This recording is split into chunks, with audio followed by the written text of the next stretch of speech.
What is a regionalism that you won't let go of no matter how far from home you are? Well, I grew up in the South, and the one that I really still struggle to not do when I'm talking to people is call a generic soft drink a Coke. I know that's weird for people that didn't grow up with it, but when my kids were little and they grew up in a different region than the South, and I would ask their friends, "Oh, do you want a Coke?" And I wouldn't actually have Coke. It always seemed to cause confusion. And I was like, "Oh, darn it, I'm doing it again." So I still just, it makes total sense to me and I can't quite give it up. That's really fair. I mean, because that's something that you probably were using, every day. Like, how often do we drink soft drinks or talk about them? Well, as a child, whenever I could, except those darn parents got in the way. Welcome to Butter No Parsnips. Every week on Butter No Parsnips, your hosts Emily Moyers and Kyle Imperator take you on an adventure through the weird, wacky, wonderful, and sometimes even wicked world of one wayside word. Strange characters, delightful bits, and general joyousness abound. Join them as they test each other's etymological expertise.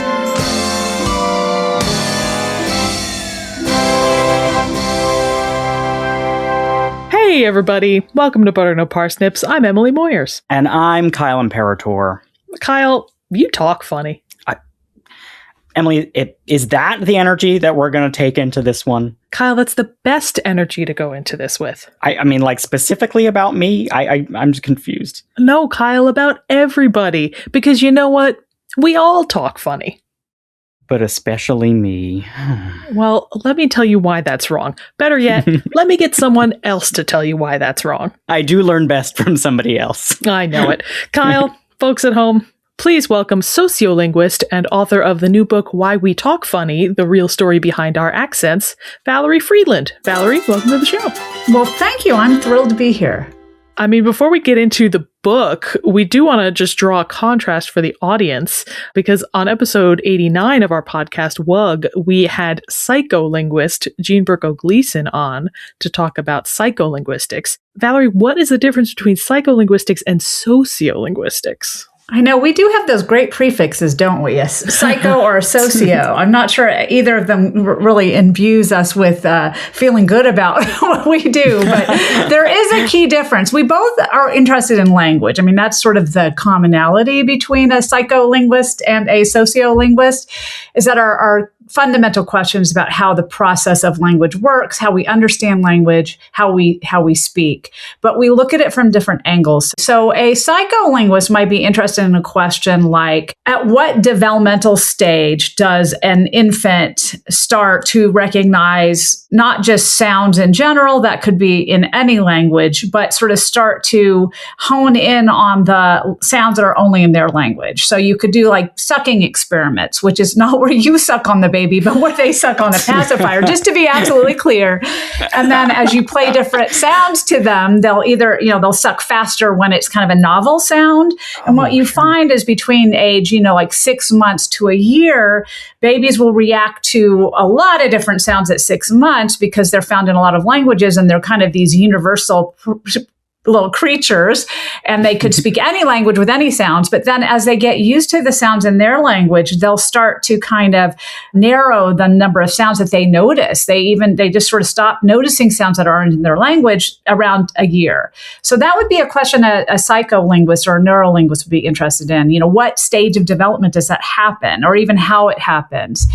But a sociolinguist would be more interested in the question of, well, at what point does a young child learn the difference between different variants of the same sound that's used in their community?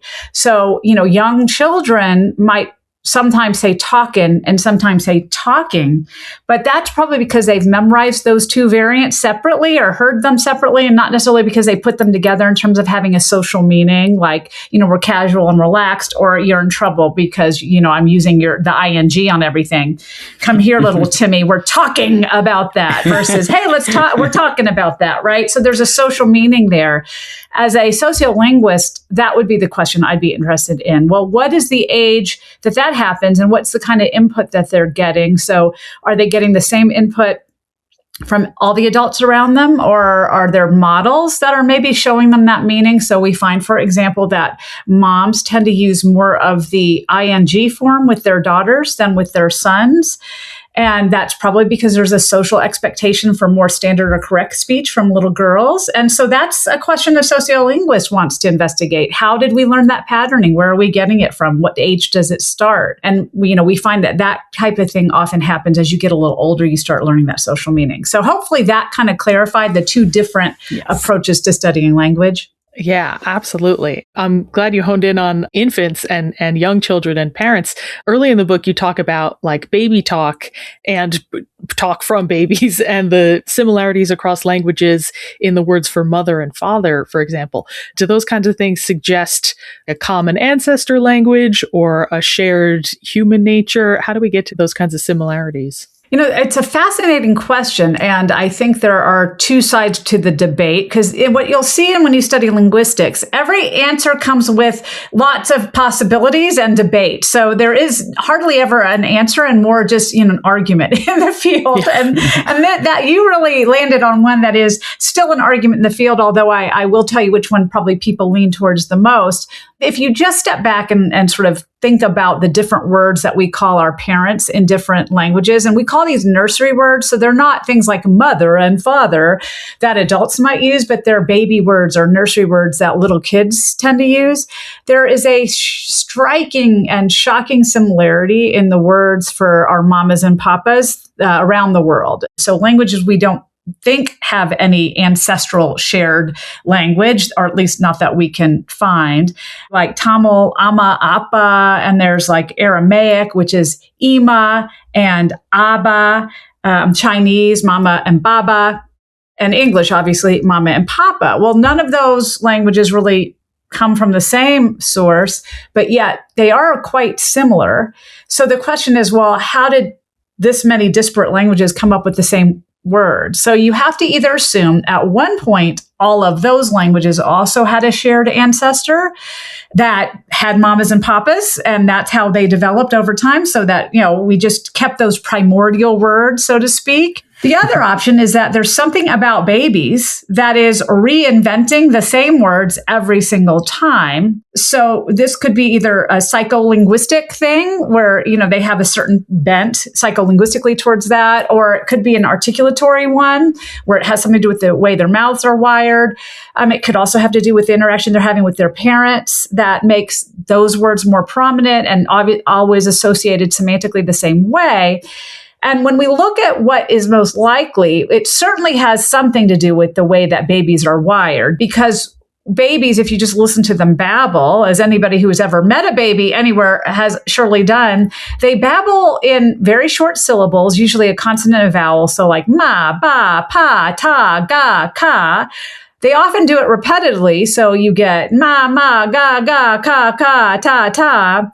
And universally, babies all babble basically in the same sounds at first, most of which are what we call stop sounds, or ones where there's a complete closure of the tongue against some part of the mouth, which are kind of simpler sounds for babies to make. And so if you think about, okay, well, all babies are going ba, ba, ba, pa, pa, pa, ma, ma, ma. And what else is universal? Well, all babies had to have parents, right? We know that went back to the very first baby. So what we could see is that just every iteration of babies is babbling the same slop without knowing what it means. And every iteration of parents is desperate to be recognized. And so they're like, I'm mama, yes, mama. And so they're giving really good feedback to that baby when it's saying mama, when mom comes in the room. And so the baby's like, I'm getting extra attention from this. I'm going to keep saying mama when this weird lady comes into the room. And this kind of just reiterates this semantic sound correspondence over and over again across many, many languages based on the universal babbles of children and the, undying devotion of parents to their children and desperation to hear those first words be about them. The interesting question is, why do we have so much semantic consistency in it? Because if babies babble a variety of babbles, then why is it mostly that papas are dads and mamas are moms. And so that's where you get into this idea, well, maybe there's semantic consistency because it actually reinforces this primordial word that was inherited from some unknown, ancient source language. And that is why it's semantically so coherent across generations, when we don't tend to find that kind of semantic coherence on descendant words, which tend to change over time. Even if they're related in meaning, they change. There are other arguments as to why that might happen without that explanation, which we probably don't have time to get in here. But anyway, I think long story short, it definitely suggests there's something universal about the way babies babble that has reinforced it. There is also the possibility that it does tell us something about the language from whence all others came. Right. Chicken, egg, chicken, both. Right? Exactly. Sometimes just both. Yes. Now, I want to get into the discussions about like accents and dialects, but I think before we start throwing those terms around, can you clarify the difference between a dialect and an accent? Sure. Well, dialects are really about the whole system itself. So there are differences between groups of speakers using variants at the level of both pronunciation and syntax, and sometimes even, vocabulary and pragmatics, which means, the way we just employ language in our daily lives for doing things. So it's sort of a more comprehensive level of variation. So,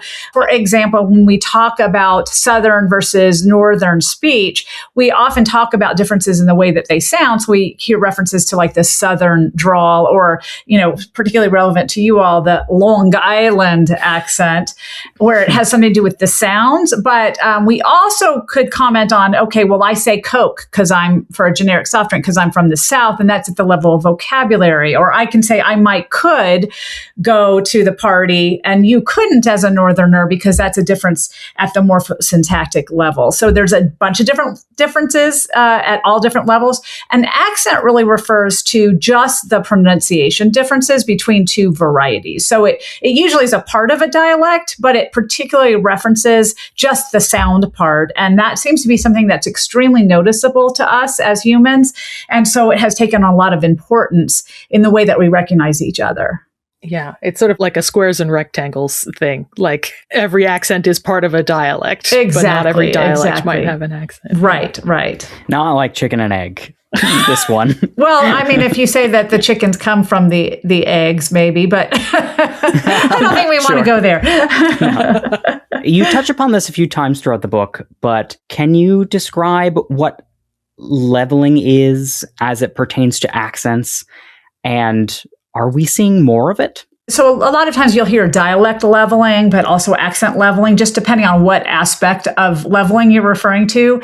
And what it means in that sort of context is whenever you bring varieties together for a sustained amount of time with fairly extensive contact, like we found in the American colonies with a lot of British varieties and Scots-Irish and German, whenever you bring this kind of grouping of varieties together, particularly if they're varieties of the same language, like a lot of the colonial varieties were, you find that they tend to converge towards a shared system eventually, where they level out or get rid of some of the more sort of peripheral features, meaning ones that are not that frequent, or more noticeable features, meaning ones that really identify someone as being from someplace different. And then they converge on features that are more similar across them, or more frequent and prevalent in one of the loner dialects. While we tend to think of this as becoming more standard, it's a little different than standardization, because dialect leveling doesn't require things that are becoming more like a norm that someone else wants to enforce, or that's sort of considered the better form. It just means that when we have lots of contact and we talk to each other a lot, our speech tends to converge, and we kind of get rid of the rough edges, meaning the things that stand out the most, and then get more shared varieties. Why do we think this happens? Is it because we're unconsciously trying to fit into a peer group? Is it because we're hearing different things and so slowly our brain changes? Why? I had a similar question because I was realizing we've talked on this podcast before about the idea of a pidgin, which is, It feels like this same thing happening at a language level, like people with different languages are thrown into a same pot and they need to communicate. So I'm wondering if like the accent is sort of like a need to find solidarity and becoming similar at that level. But all of those, yes, to all of that. That. There's so much to unpack here. And I know we also didn't get to the idea of whether dialect leveling is happening more. So let's put a pin in that one and talk about what you're talking about. And we'll get to that. We have lots of time. We're going to get to it all. So I think to get to your point, Kyle, yes, when people talk to one another, we find that they unconsciously tend to accommodate to the speech of the other. And I say this is unconscious because it's not just at the level of like, if you say, oh, look, there's a bunny, that I'm going to be more likely to also call it a bunny and not say, no, it's a rabbit, right? Which is a pretty sort of large level of accommodation that we're going to adopt the same vocabulary terms as we talk more to each other.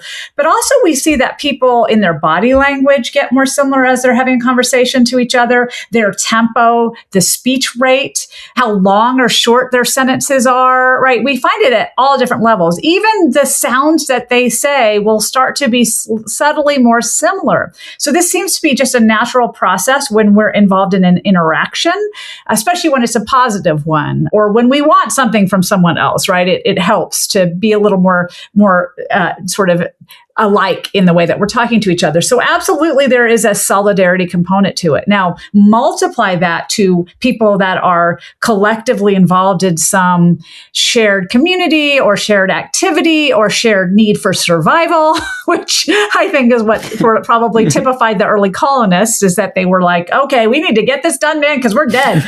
We don't plant these fields, we're dead. We don't get this, cabin up, we are dead. So let's work together. And so that, when you bring a lot of people with different language together, whether it's full languages or variety of the same language, communication will be quicker and easier when you're trying to talk more like each other. And you probably aren't even conscious you're doing this, but that happens over time. The real crux, though, isn't just as adults that we tend to do that, which we do, but it's that then we have children. We're like, oh yeah, that guy with the cute accent, I'm going to, have a baby with him. And then your baby is born into this weird mix of input. It's all about the children, as I think we're learning today. It's really in the next generation where you see the leveling come to the fore and really clear out what was really noticeable about the speech of the parents.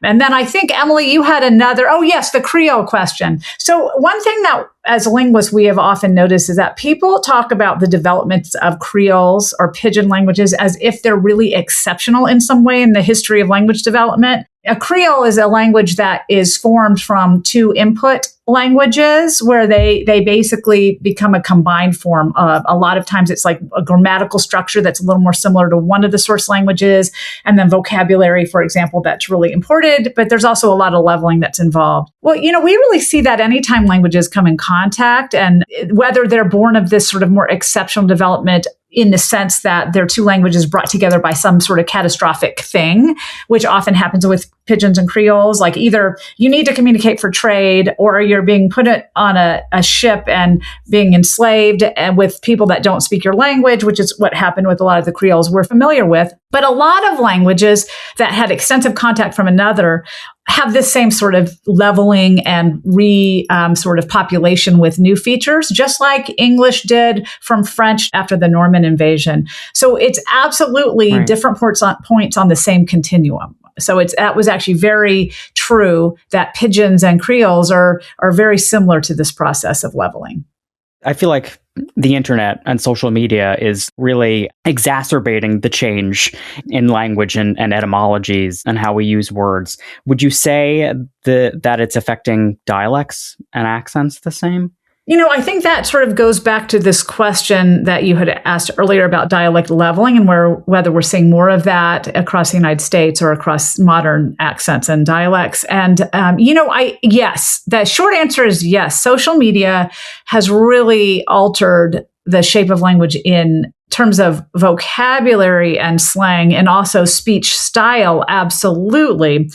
And that itself has an effect, sort of this faux intimacy that we have on social media with people that we actually don't know, but we feel like they're friends and they're talking to us and we're having this really weird colloquial, intimate conversation with them, it seems. that has reshaped, I think, our interactions. And whenever interactions between people change and between who is interacting changes, we see that affect dialects and accents. And I think that's what we're really seeing. It is a myth that accents are dying. I think what the better explanation is, accents that are tied to places and moments are getting to be less. So regional accents, but accents that define identity are actually in many cases becoming more prevalent, but they're kind of erasing some of the boundaries that we used to think of as important across dialects or accents. And so it feels like they're less. But, I think if anybody watches social media and looks at the influence on Gen Z and Gen Alpha, what they'll see are really two things. One, slang and internet culture has really changed the way that young people speak. And a lot of times it's given them access to speech communities they didn't have access to before in an intimate way that makes them feel like they're part of that community. So African American English is a great example of that. So that it has sort of decreased the divides to some degree in the kinds of words that get popular, and it kind of can go across ethnic groups in a way that I think it didn't so much before. But what it also has done is made young people really orient outside their local communities in ways that have then made them less rooted or tied to the places that are local and have, their own regional dialects going on. And that makes young people less likely to pick up those local features. And so the atrophy of regional dialects is probably a lot about the fact that we're interacting so much more online and less with our local communities, and our local identities are becoming less salient. And so it's not so much that we're moving towards talking like the guy on TikTok as much as moving away from talking like the people back home who we used to sound like. But what we're doing is moving towards other sounds that are also identity forming. And so, we see a kind of increase, I think, in the types of accents that might symbolize, in American culture at least, ethnicity or values, right? Conservatism versus liberalism. And also we see a big divide in rural versus urban speech that seems to be increasing.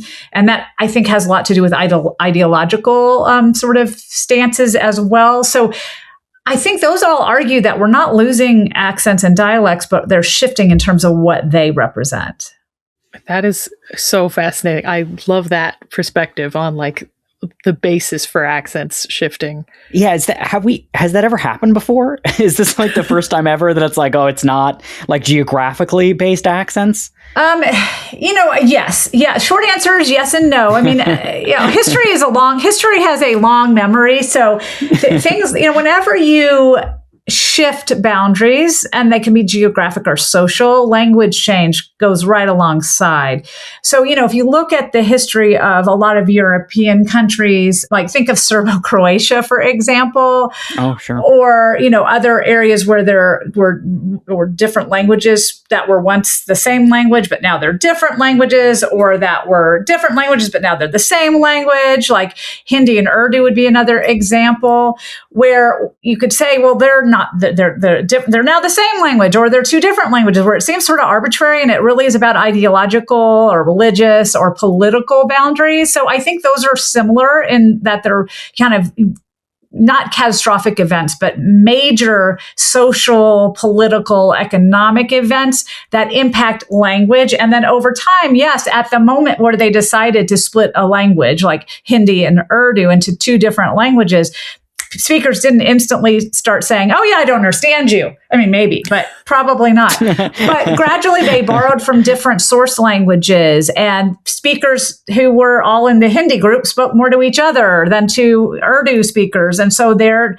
natural linguistic tendencies moved them further apart. And so then you sort of make these new varieties out of languages that were once the same thing, vice versa for languages that have been declared the same. And so I think, yes, it has happened. But has it happened like it is with social media?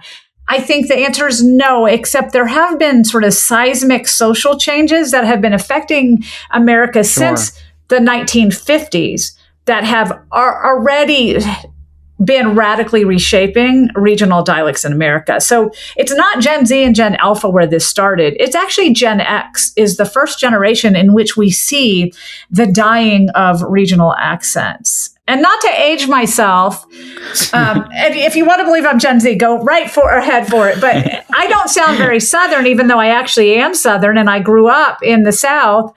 And when I was younger, I used a lot more features like y'all and honey and things like that, that now that I don't live in the South get me in trouble if I call everybody honey. So I kind of got rid of those.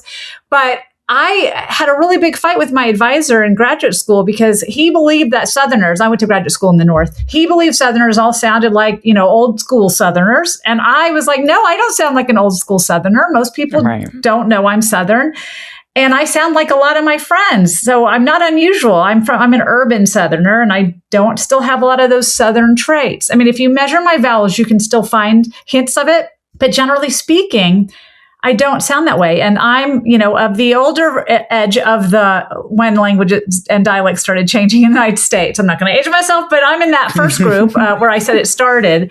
That really didn't have to do with the internet, but it did have to do with, substantive boundary destruction between regional accents. And that means, we started moving more and migration, more often rather than staying located in places. More people went into urban areas rather than staying in the rural areas where generations seem to speak more the same way.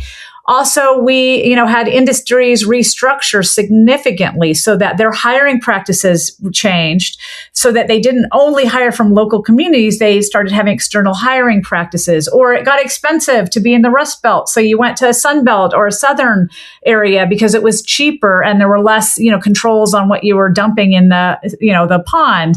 So all of these things already started the ball rolling. Plus you had greater social consciousness that was really in the Gen X period, because there was the civil rights movement right before Gen X, and that was still coming on the scene pretty vibrantly. You had the women's movement, which really heated up at the time Gen X was kind of in their formative years. You also had gay liberation at the time. So this reflection on outwardness rather than local community was intensified. So yes, the same pattern has happened, but the internet is certainly a radical reshaping in a way we haven't seen before.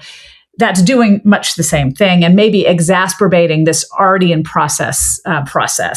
One of the dialects you mentioned there that is not necessarily geographically based was African American English, or AAE.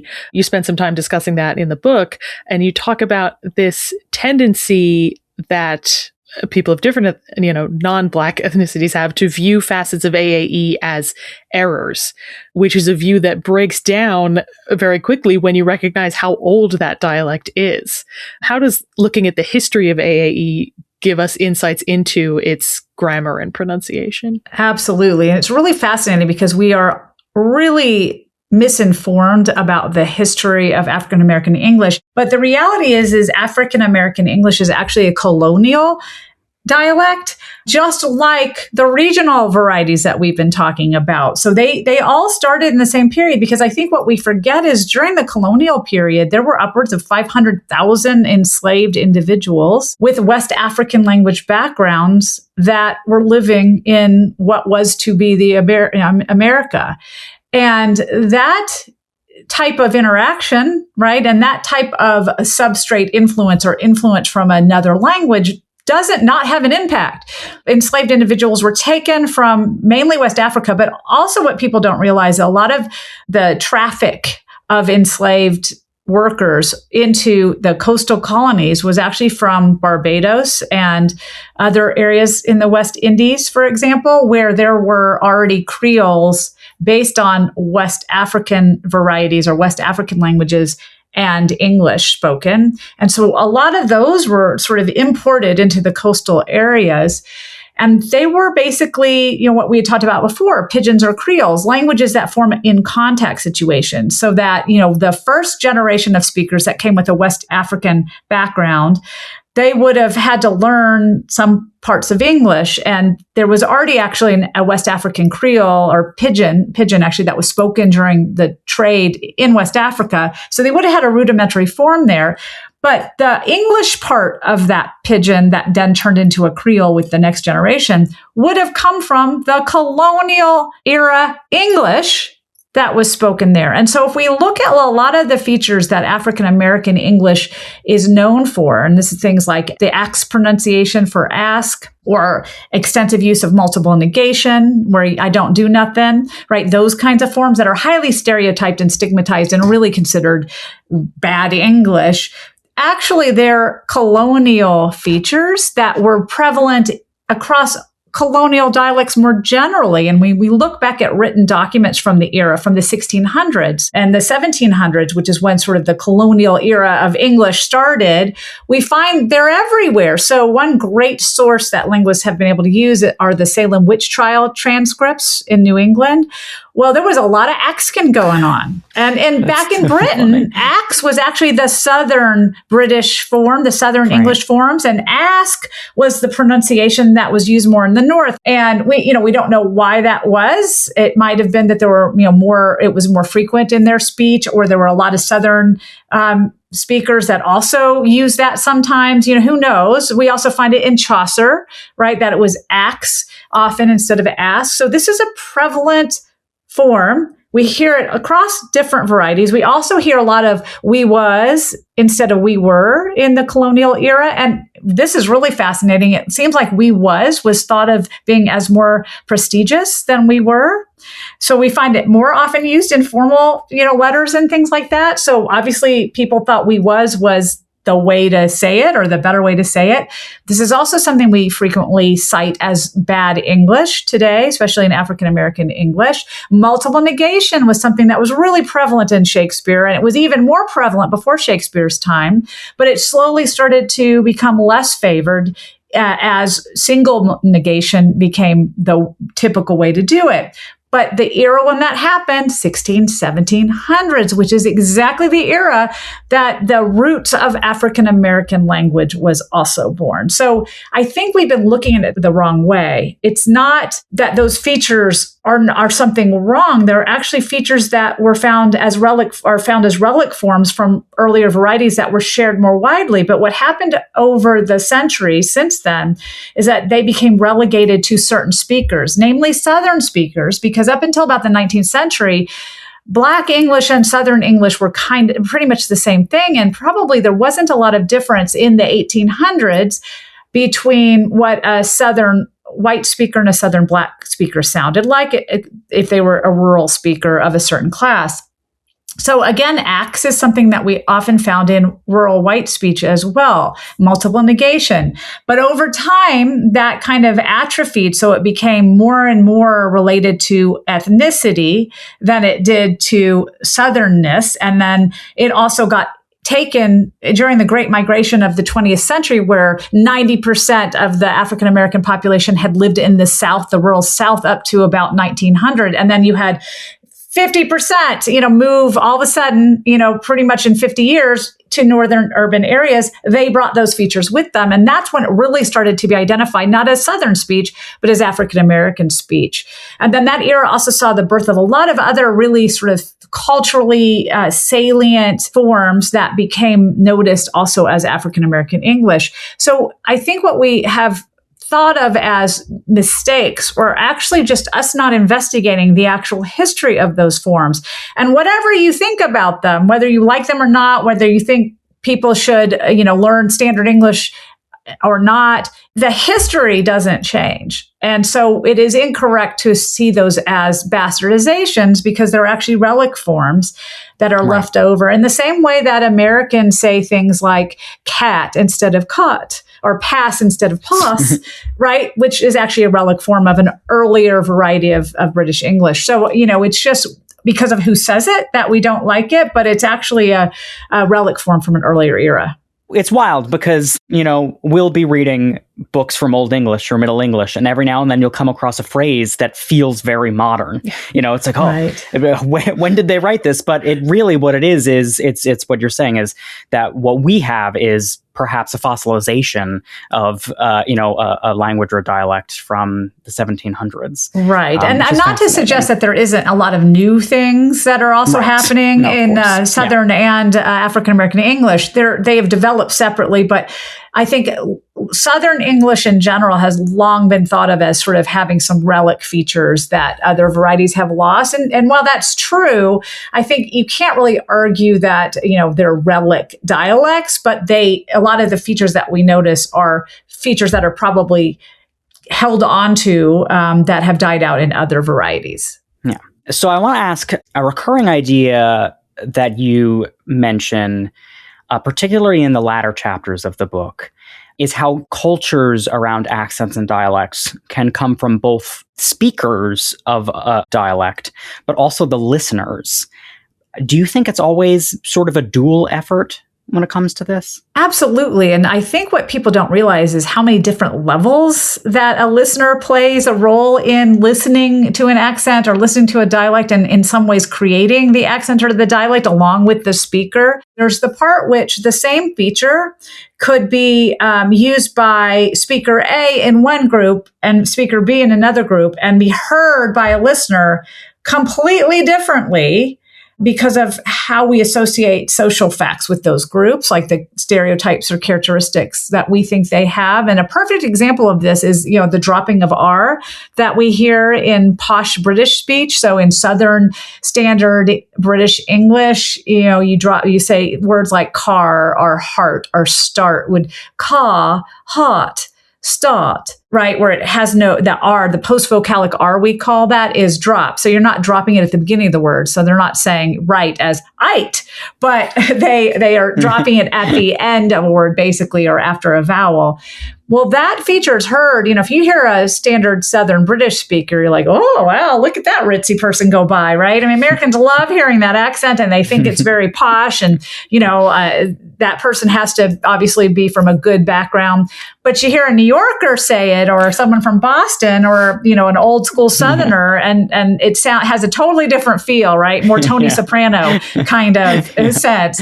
It's really the listener. It's not the speaker. They're doing exactly the same thing. It's the way that the listener co-creates social meaning with the exact same feature, depending on who's saying it. The other side of where there's co-creation between a listener and a speaker that we often don't realize is that speakers can only do so much, right? So they say what they say based on the system that they learned as children, right? That's what we're doing as adults. We're kind of using that system that we've learned so well as children, and we're just speaking away.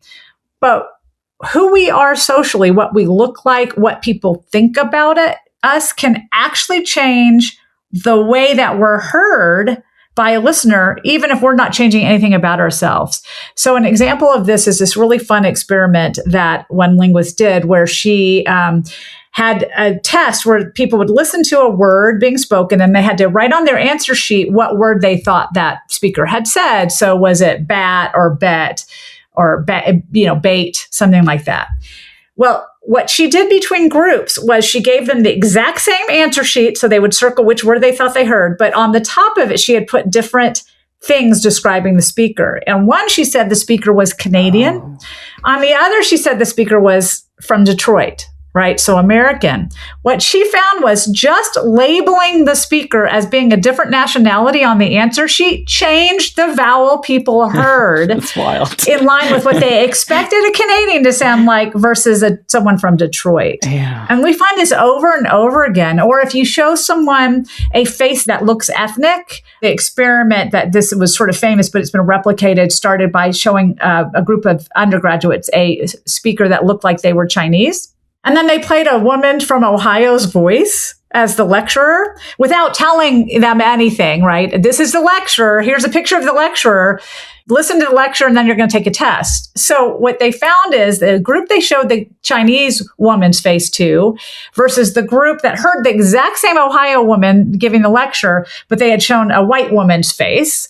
They did better on the comprehension test. And they also reported hearing a much heavier accent when they had seen the Chinese face versus the white face. So when they heard the same voice but saw a face that looked white, they did better on the comprehension test and did not hear an accent. Same voice again. When they saw the Chinese face, they heard an accent and did worse on the comprehension test. What that tells us is the listener is constructing very much what they hear as an accent based on expectations that they have, based on who they think that person is. So, all of these are different forms of co-construction of sound and meaning. But anyway, the long story short is absolutely, it's not just about speakers. It's 100% that we filter what we hear through our own accents, and that affects what we hear and what we take it to mean. I had an American history teacher in high school, well-dressed guy, very smart, but he had a super heavy Long Island accent. He dropped the G on all ING words. And so no matter how serious the conversation was, it felt just a little, they're trading on the stock market. They're trading. They're doing all this trading and fishing and scamming. And it just felt like a little less serious. A great guy. I love it. That'd be a great lecture. Way more interesting than we're talking and walking and trading. Right? And so much more fun. But that's exactly it. So, you might even enjoy the lecture more because it feels more casual, right? It's going to change the interaction based on not just what they're saying, but what you're feeling about what they're saying. So we're coming to the end of our time here, which is so regrettable because we've actually talked about comparably so little of the fascinating things that are in this book. Everyone watching, please get this book and read it. There's so many more nuggets in here that are so great. Most of all, I think your book speaks to something much bigger than sociolinguistics, and specifically to this, incredibly divided moment that we're living in. So just to finish out here, can you talk about how we can guarantee more positive outcomes when we identify these differences in speech and accents and dialects? Absolutely. First of all, I am in Nevada, and so I never give out guarantees because I'm a betting woman, right? So getting away from guaranteeing anything, I think that the biggest idea, and especially right now where we are so divisive, it feels like that. It feels like we're talking different languages, even when we're speaking the same one, because we are so antagonistic to each other, and we have lost that ability to listen and be compassionate. I think the biggest lesson is sometimes we focus on the wrong thing. Instead of hearing difference when I hear an accent, what I hear is the incredible journey that language has made across mouths, miles, and millennia to become this thing that's adaptable and beautiful based on the exact same system and the same natural predispositions we have as human language speakers to produce these things that can help us embody the identities and people that we love the most. And on the surface, they may sound different, but we shouldn't be focusing on the superficial level. What we should focus on is that the drive that brought us to them in the first place is something that actually bonds us together. And maybe we should appreciate that more. The fact that what it really tells us is we're doing incredibly amazing things with this beautiful, same identical mouth and mind that exists in all of us. And maybe we focus on that instead of just hearing them as differences. And that's really, I think, what was in my mind as I was writing this book. And just to get it to a literal level as well, like you talk about how when you are more aware of people's accents, it actually makes it easier to understand. You end up getting further when you give people more grace. Absolutely. I mean, the funny thing is it benefits us to do that. We often, feel angry at the effort we have to make to accommodate other people, which is kind of sad because that's really not what the foundation of human society is built on, right? It's really about doing what makes the society work better as a whole. And what we find is it doesn't actually take that much effort to help ourselves understand both other people's perspective, but also their speech. And sort of when I was talking about there's all these cool brain things that happen from a psycholinguistic standpoint when we hear things that are mismatched, or when we hear something we're not expecting, or when we hear something that's less familiar, it has nothing to do with us being accent assholes, where we don't walk around wanting to dislike people. I really do believe that most people don't want that, but we always feel better about the things that are familiar. The same way I love my own kids better than that, ratty kid down the street. I don't like him. I like my kids. They're all hard, but mine are cozy and cute, right? We have these emotions about the things that are familiar to us, but it's only really because it's harder to work on things that are less familiar. It's harder to hear and understand things that are less familiar. But if we're just aware of that, just even telling someone, hey, the speaker that's coming in has an accent. What we find is even just that knowledge, that little bit of social contextualization actually seems to prime our brain to relax a little bit and also be prepared for this new input they're getting that makes us understand them better and like them more. So it's really not like I have to go, get accent training to understand an accent. It's simply being compassionate, empathetic, and also knowing what to expect. Also knowing that we have these sort of emotional responses to things we're not familiar with. Just being told that happens, that if you hear an accent, we often are more judgy or less likely to trust that person. That knowledge also seems to attenuate the effects, even among people that actually rate pretty badly on empathy scales, right? So people that would say that they probably are a little prejudiced. When we actually do this kind of priming, even people with those feelings seem to actually benefit from it and be less judgmental in the way they evaluate. So it's not hard to be empathetic. It benefits us as well as the person we're talking to. So I don't think it takes much to just reach out a little bit linguistically or socially.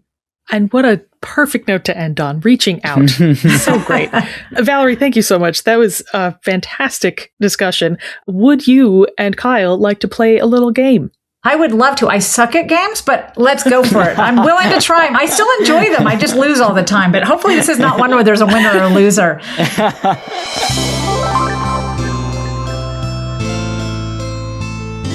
Your guys' game today is called Simply Dialectable. There are a ton of English dialects here in the US, and as Valerie has noted, any given dialect may come with its own selection of unique words. And since unique words are sort of our thing around here on Butter No Parsnips, there is no better way to close out this episode than to highlight a few of these dialects and test your knowledge or your guesswork on their vocabulary. And you guys are welcome to compete or work as a team. I feel like because of my history with games, we should probably be on a team. That works which is probably bad for you, but good for me. All right. First one. The Pacific Northwest dialect, covered on our show before, features pidgin elements from regional indigenous languages. It gave us words like high muckamuck, meaning a pompous person of authority, or skookum, meaning strong or solid. But what does spodie, typically spelled Spodie, refer to? A, a party. B, an unlikable person. C, an unfortunate outcome. Or D, a quick breakfast. Wow. Well, I don't know. I'm thinking just because I don't know, it sounds like a good word for it, an unlikable person. But I'm going completely without any reason for that other than it just struck me as spodie. I would love to call people spodies. Yeah. I mean, it certainly feels like it has a negative connotation, right? A spodie. I feel like I can't... I feel like I'm not going to party and being like, what a great spodie we're having here. Exactly. You know? Or even for breakfast. Oh, this is a good spodie. I don't know. It doesn't sound like I want to eat a spodie. So I don't know. That's my inclination. I'm probably wrong. It's a good bet to bet against me. I think on this. No, I think let's go for that. I think, yeah, an unlikable person, spodie, sounds right. Well, I have bad news. It does mean a party. Really? Yeah. Well, that's reshaping my whole opinion of a spodie, I tell you. More specifically, a spodie is an outdoor alcohol-fueled party of high schoolers or college kids, typically featuring a big bowl of some mixed alcohol concoction. The drink itself is sometimes also called spodie. The sort of recipe versus reckless abandon involved in mixing that drink seems to vary from person to person. Well, now that you say it's sort of fueled by drunken teenagers, I can totally see why a spodie might be a wild party. Okay, good. I'll have to ask my daughter if she's been to any spodies. All right, next one. Valerie, you talk about the Pennsylvania Dutch dialect in your book, noting that it's not actually Dutch at all, but in fact Deutsch, meaning German. This dialect of English gives us terms like Mox Nix, meaning irrelevant, and Nix Nutz, meaning misbehaving. But what might Schnickelfritz, spelled Schnickelfritz,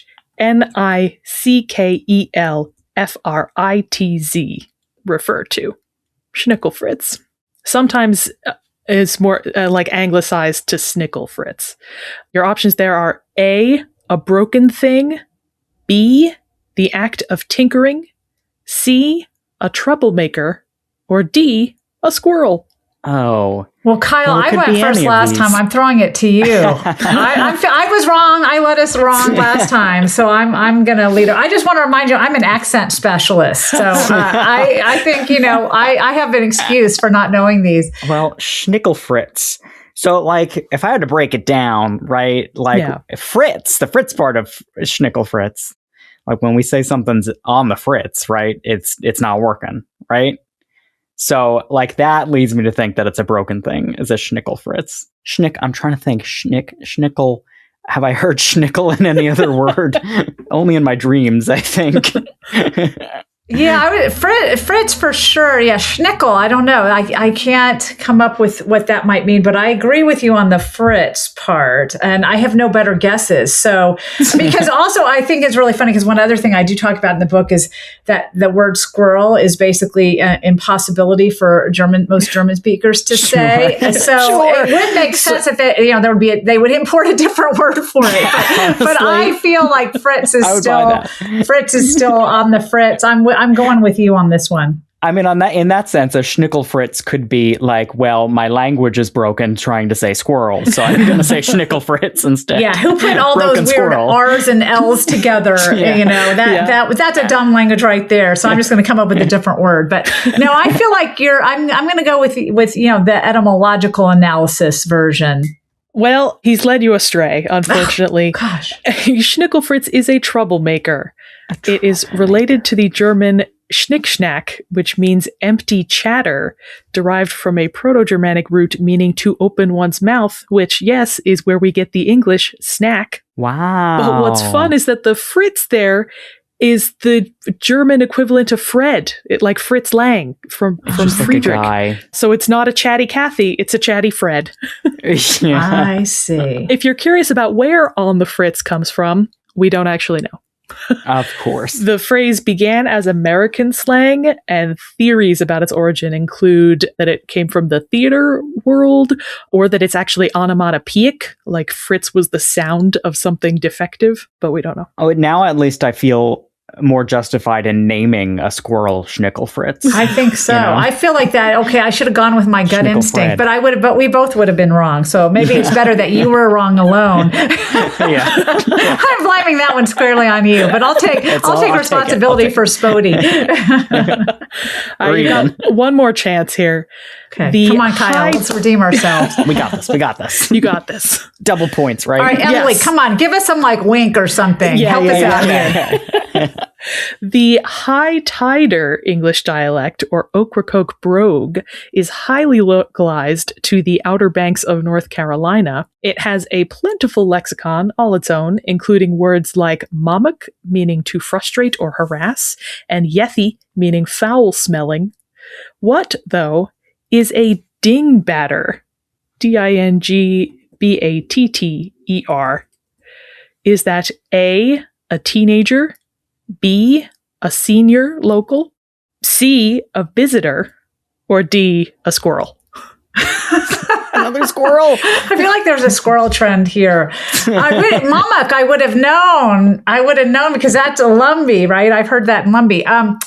Boy, I'd hate to be an old person called a dingbatter. Yeah. That would really upset me. I'd go with a visitor. A visitor. Explain your thoughts. Yeah, well, why? because, we hear dingbat more widely, and that's usually not a positive thing. And I think in a lot of these communities that are sort of very cohesive, that visitors are not necessarily welcomed, and so it would be logical to call them a dingbatter. Completely no other reason, but I'm going with a guess here. Emily's giving us the wink. She's giving us the nod. I think you hit on something. That or she's leading me completely astray. Go for that one. No, you are absolutely right, Valerie. Both a dingbatter and a woodser are terms used to describe an outsider. And there's another term specifically for a visitor who can't understand the High Tider dialect, and that is a dit-dot, implying that instead of words, this visitor just hears Morse code. So funny. That's really I love good. that. Well, I'm just happy I got one. You did. And you know what? That one was worth like triple points. So it counts like you got all of them. Awesome. brought I us over the love it. finish I love line. it. Well, and now Thank I've you, learned Valerie. 2 new words. I'm definitely going to use these in my everyday life. Valerie, thank you so much for joining us on the show and for talking about all of this with us. This book, you guys, was so much fun to read. So you should all read it. And again, that is Why We Talk Funny, the real story behind our accents. Valerie, can you let our audience know where they can keep up with you and your work and this book? Sure. I'm not super active on social media, mainly because I'm just too lazy to update it every day. But you can find me on my website, which is valeriefriedland.com. And I also write monthly for Psychology Today, a blog called Language in the Wild. So you can look that up as well. Just put in Valerie Friedland Psychology Today or go through my website. And then, of course, I have this book, Why We Talk Funny, the real story behind your accents. But if you're, interested in another realm of language, I also have another book called Like Literally Dude, Arguing for the Good in Bad English, which is a whole different perspective on a different topic. That's also a lot of fun. So hopefully people will enjoy it. I can guarantee that they will. Thank you again, Valerie. Yeah, the book is amazing. It is simultaneously a deep dive into sociolinguistics, but also an introduction. It's so readable for somebody who is coming from it from the outside. So go out there, buy this book, read it. It's so great. And remember that you can find this podcast, Butternote Parsnips, on social media, on Facebook and Instagram at Butternote Parsnips Podcast, and on TikTok at Butternote Parsnips. And if you liked today's episode, consider giving us a 5-star rating or review wherever you heard us. And if you really liked today's episode, consider donating to our Patreon at patreon.com/butternoparsnips. Donating $5 or more gets you access to our After Hours podcast, Buttered Parsnips, where we talk about even more wordy stuff. Thanks so much to all of you. You help us make what we make. And with that, I've been Emily Moyers. And I've been Kyle Imperator, and you've been... Well, last time I checked, Valerie Friedland. And this has been Butter No Parsnips.